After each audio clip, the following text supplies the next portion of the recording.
How's it going, guys? Welcome back to TheBlueShifting. Welcome back to Mamiya, where last episode, well, every episode of Mamiya is dark, but man, last episode really got pretty heavy, huh? So we're going to see how this plays out, because, you know, he's having an identity crisis and trying to figure out like who he is, what he is, and the attitudes and just very welcoming, unsupportive and irrational and uneducated and like thoughts of his peers are really like having a down effect on him. But man, I guess I don't know for sure if this is a good accurate representation of someone who's going through trying to understand their own identity, but I can't imagine it's far from the mark, you know? I mean, I can't even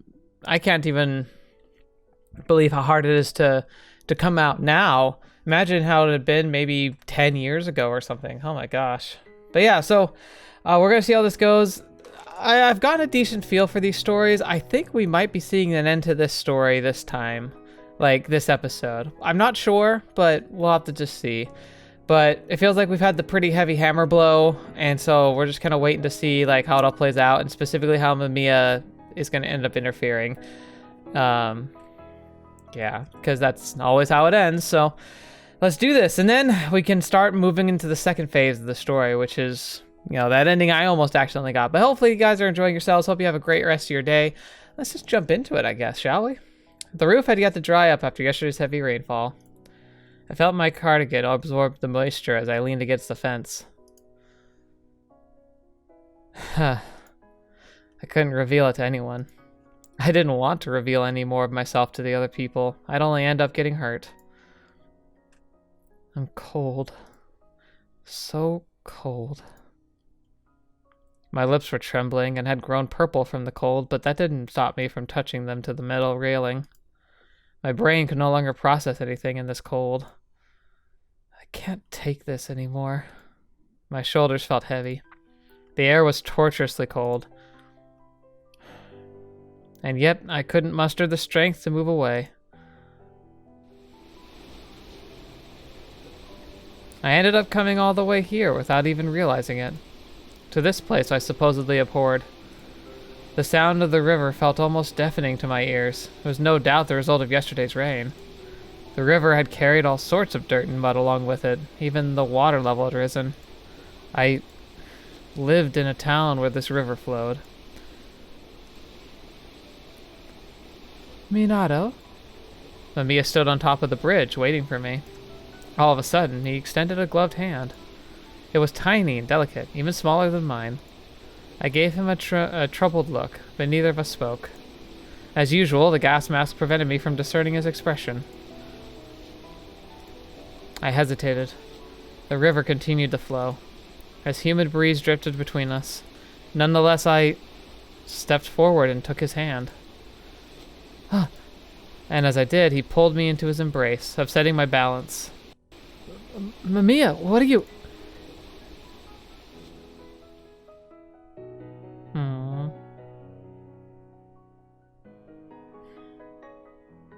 I hate this because it feels like such a tender like moment, but then like Mamiya's been so like manipulative and kind of evil. Like, what's all this about? I don't understand what Mamiya is yet. Like, we're not supposed to, but like I'm desperate to find out. Mamiya hugged me tight with his small, delicate arms and began gently stroking my back. The movement of his hand was precise and rhythmic, like that of a metronome, and then it hit me. I'd once known this gentle warmth. What? The river continued to flow, being as noisy as ever. I'm here for you. Dark clouds hung heavy in the sky. You can rely on me. Minato. With that deafening cacophony of sounds, Mamiya and I felt like the only sane people left in the world. I felt choked up. What finally rose from the depths of my throat was a sob. Mamiya continued rhythmically stroking my back. I love you. A long last relief washed over me like a wave. The heavy weight on my heart seemed to lighten just a little. Mamiya? Minato. Mamiya! Standing in the middle of the bridge, we locked ourselves in a tight embrace.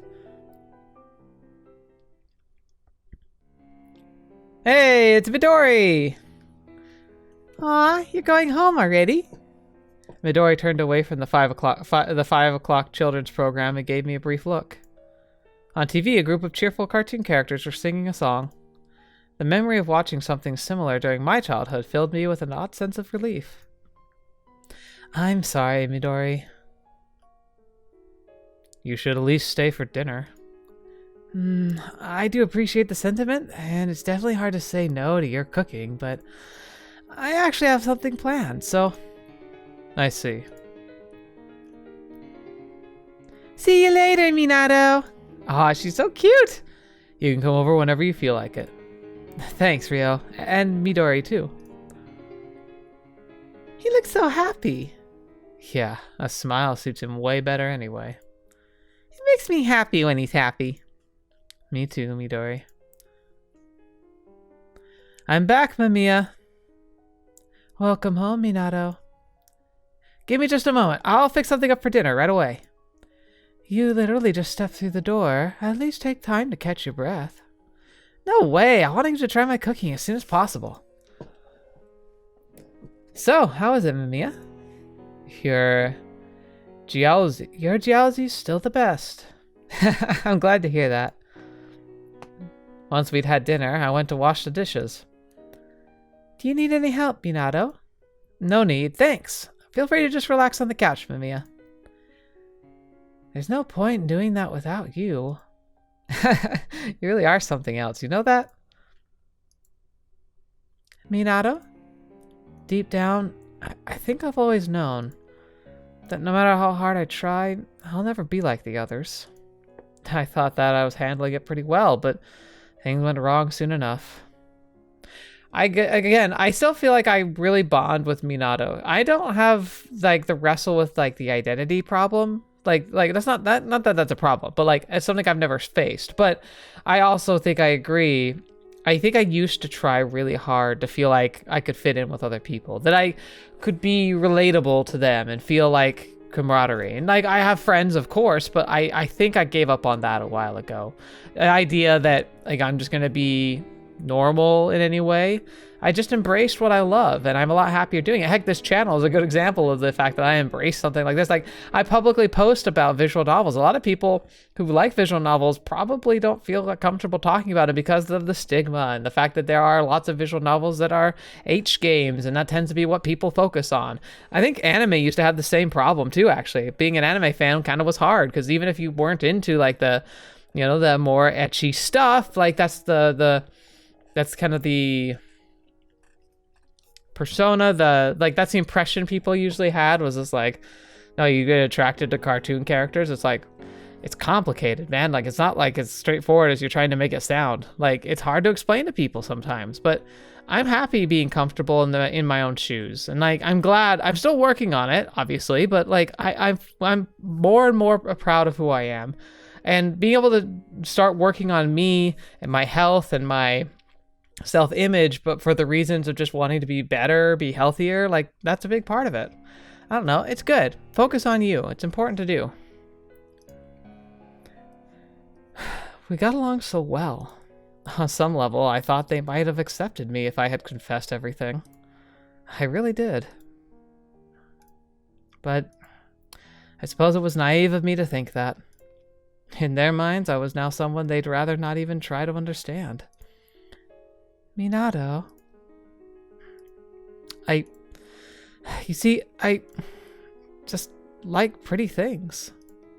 Whenever my mother left the house, I'd put on her lipstick and pearl earrings. I just loved how pretty they looked, even when I was little. At first, I was satisfied to just look at them, but one day my curiosity got the better of me. I began to wonder if I could also become beautiful like that. That children's song from the cartoon Midori had been watching pierced into my heart. Its hoarse voices rummaging through my memories, spreading pain with every new word. I began loudly singing while washing the dishes. Although I did it out loud out of desperation, I still continued on with a smile. My hands started moving more vigorously, splashing foam on my clothes and face, but I didn't care one bit. You're messing it up, Minato. It's more fun this way.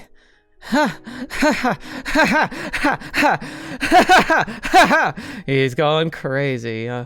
So fun. All this little game did was leave me in a messy kitchen, some dirty clothes. Oh, it's not good. Minato.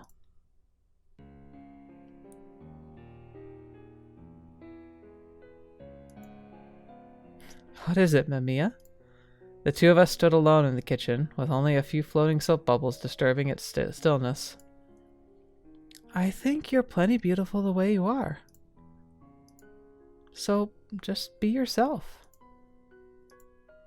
I love you the way you are. You're lying. I love you. Look, I know you're just a figment of my imagination. I must have created you when I went off the deep end. Look at me, Minato. Look at me, Minato. Even if you say you love me, your confession feels hollow. You're just a hallucination. I'm not, though. You're lying. I'm not. I can do anything for you. His words brought my blood to a boil. You claim to love me? You're just saying you'll do anything for me? Don't make me laugh. You didn't do anything. You didn't save me. Minato? Go on then, fix this if you can. I took out a cassette tape from my bag. Let me listen to that song again. See? You can't do it. You're just a convenient delusion, nothing more. Okay, I'll do it. Mamiya responded to my demand like I just asked for the simplest, most reasonable thing in the world. He pulled out a conductor's baton and lightly tapped the tape with it. Bee-bee-dee-ba-dee-da-boo.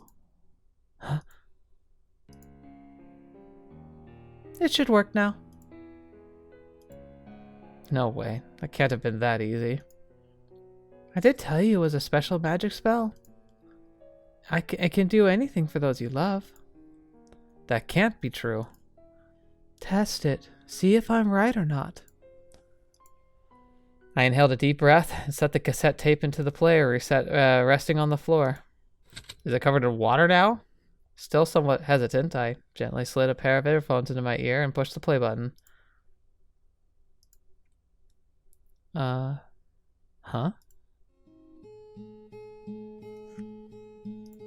How did you...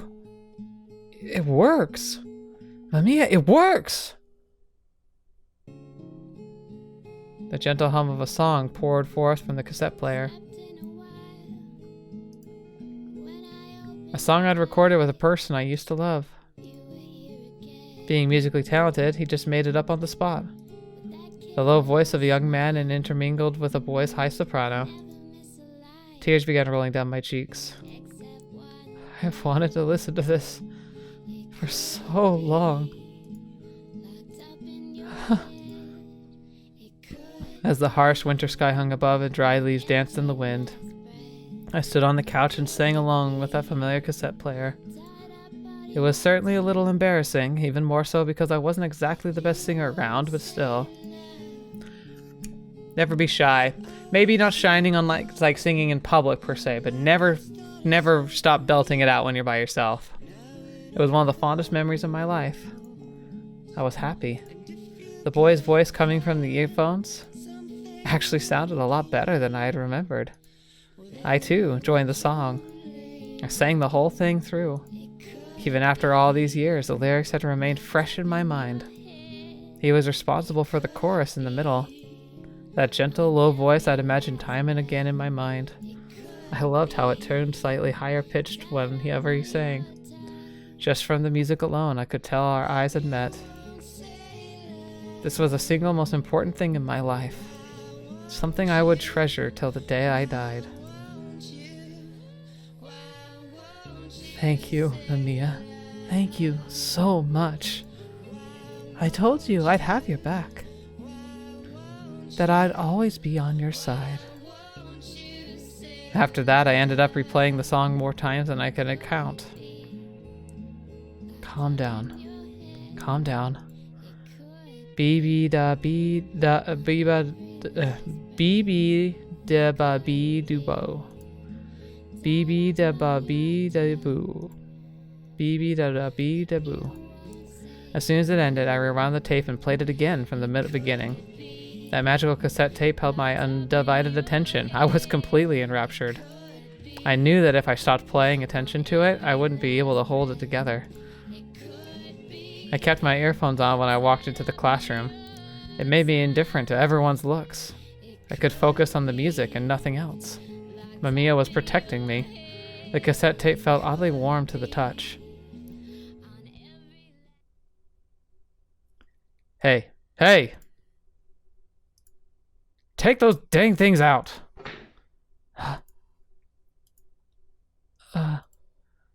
Come with me.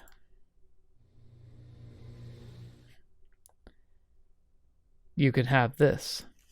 Marichika handed me some warm cocoa. He kept one eye on me while gulping down his coffee. The heck happened to you, man? Come on, talk to me. I'm sorry. Hey, I'm not blaming you for anything. Can I drink this cocoa? Sure. Cutting into Morichika's sentence, I drew the cup of warm cocoa to my lips. The taste was difficult to tell. As I slowly looked to the side, my gaze met his. He widened his eyes, but waited for me to speak first. Morichika, I'd like to ask you for a favor. He actually smiled for once, as if he was trying his best to be considerate. Averting my gaze, I went on in a low voice. Introduce me to some girls. Oh, sure, no problem. Is that all? Relax, it'll go easy, especially for you. I know a babe or two that'd kill for... That's not what I meant. I want a girl who became... I want a girl who'd become sex friends with me. Okay, Minato, this is an odd direction. You said earlier that you knew a girl that was into guys like me. Hold up a sec, Tojo. I mean, we'd just be fooling around, you know? Everyone does it these days. Sorry, man. I can't do it. Why? Because you're acting weird. Why? What's so weird? What's so weird about me? The rise in my voice startled a few nearby pigeons. The sound of their flapping wings as they fled interrupted us for a few moments. I can do it. I mean, I want to. I want to have sex. Don't we all? Tojo. I can do it. I won't puke. Calm down, man. I've got to prove it. I mean, I'm a man. I can do it. I hung my head. My legs finally gave out, sending me to my knees. Morichika didn't say a thing. I could suddenly feel something cold against the back of my neck. It had begun to snow. The gentle falling snowflakes draped our surroundings in a thin layer of white. You'll regret it. Morichika's voice descended upon me along with the snow. It sounded hoarse. Almost like he was angry or was about to cry. I don't care.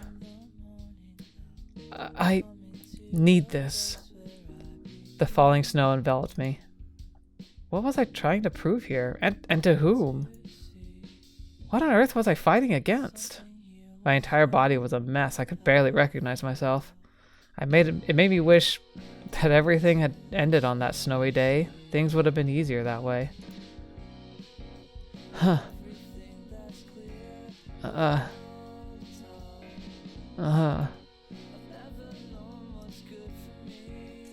Ever since then, I had cut off all contact with Morichika. I stopped answering his calls and even blocked him on my phone. I didn't go to school either. It'd been yet another day of my parents not coming home from work. I holed myself up in my room, shut the curtains, and listened to the cassette tape. That was all I did. The water came to a boil. Whoosh. Its low rumble reminded me of the sound of an earthquake. Or that river I couldn't stand. He's just screaming now. I kept punching the wall, over and over again. My lips had long since lost all color from the amount of times I bit into them.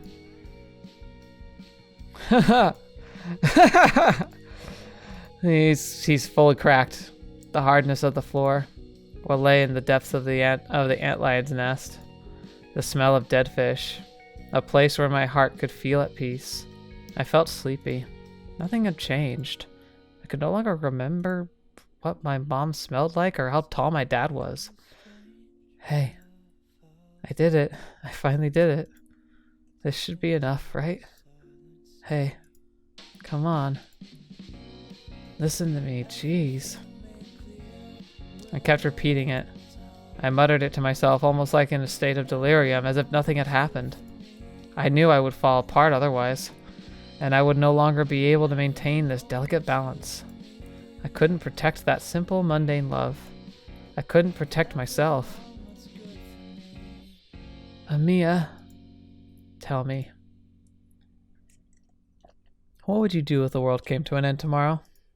It was a silly conversation starter, nothing more than pointless small talk. Most would eat their favorite food, but all the things they had ever wanted, or spend as usual day with their families. It was only meant to make you realize what truly mattered in life, to make you appreciate your day just a tiny bit more. After all, no one had seen the world end yet. The music continued to play, like a flowing river. I felt like happiness had slipped through my fingers. Every new breath I drew was shorter than the last. Mamiya. Yes? Are you there? I am. You really did stay by my side until the very end. You supported me when no one else did, just like you promised. Are you done? Just a little more. I want to listen to it just a while longer. I filled up the bathtub while the song continued to play. I started humming it by instinct. I kept on repeating it over and over again. It was a tiny, delicate thing I tried desperately to protect. Yet having broken away from even that, my soul now lingered in a limbo with nowhere to go. The tape continued to play its joyful melody, from a time when you still couldn't tell if you were a boy or a girl. If I was a boy or a girl. I wanted to meet that old self of mine one last time. And once I did, I'd feel content. Thank you, Mamiya. I'm satisfied. I was boy enough, wasn't I? You were. You became what you had always wanted to be. I did. It's all fine then.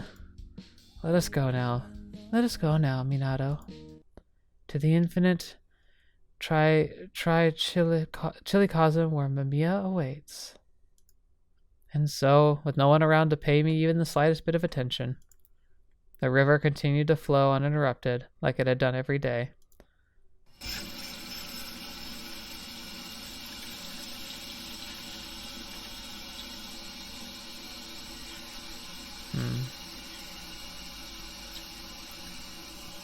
Inside the dimly lit bathroom, Tojo Minato's face looked beyond peaceful.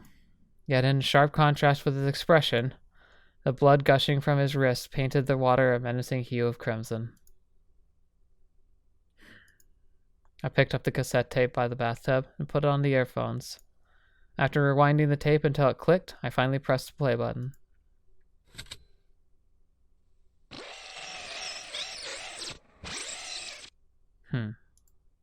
What I heard was a distorted mess of noises, hardly even deserving to be called a song. Tojo Minato. Why? Door to institution's been unlocked. Press restart on the tile screen.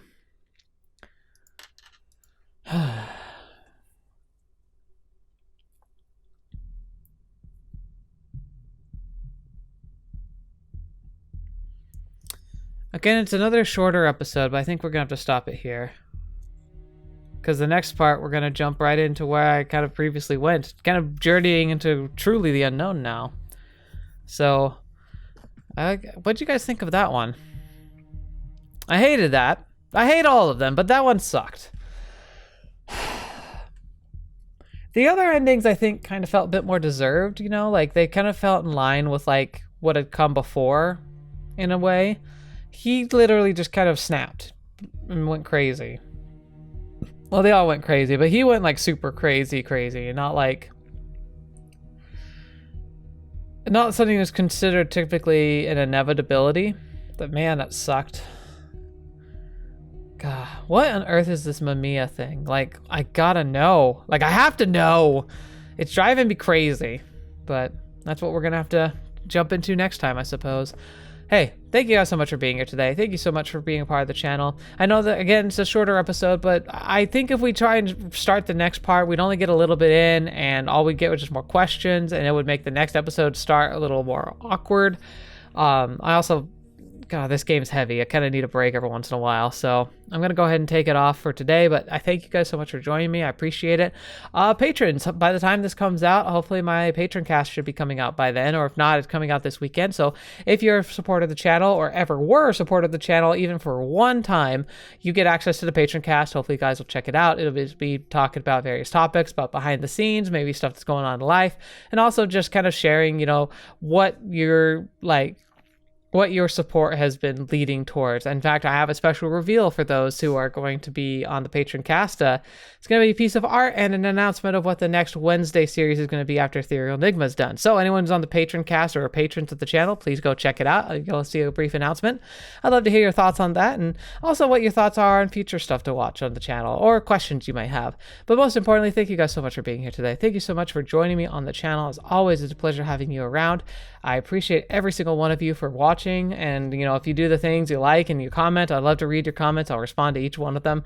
And you know, if you like this type of content, hopefully you'll stick around and join us. And there's a Discord in the description if you want to post funny memes or like catch up and be able to be on the inside of like what's going on in the channel. I invite you to check that out. But hey, you do you, man, or women, or whoever you are. Thank you so much for joining me. And until next video watching me, I'll see you next. I'll see you there.